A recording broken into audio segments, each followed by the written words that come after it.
این رنگ پسته‌ای سبز پسته‌ای خش درست کنیم برای دیوارا، پاستر دیوارا. یکم سبز میریزیم توی رنگ کرم، کم کم میره رو بر زرد نیموی اینجاست.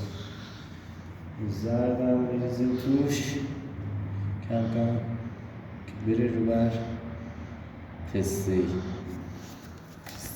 ناز.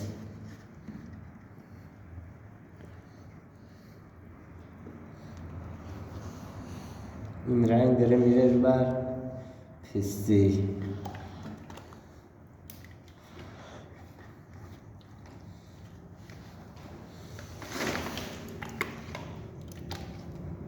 چون دیوارا رنگش ارتشیه گفتن یکم روشن‌تر بشه، بگیر روی دیوارا. گفتن که رنگ رو یکم روشن‌تر بشه، ما مجبوریم که رنگ رو پسته‌ای روشن بزنیم. الان دیوارا بتونه شده، درست معلوم نمیشه.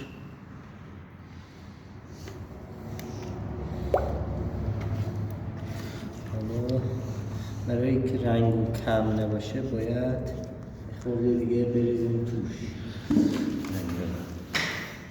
اینو بریزیم رو سلطه هم مشکیه رو بذار زمین رنگ توش رنگ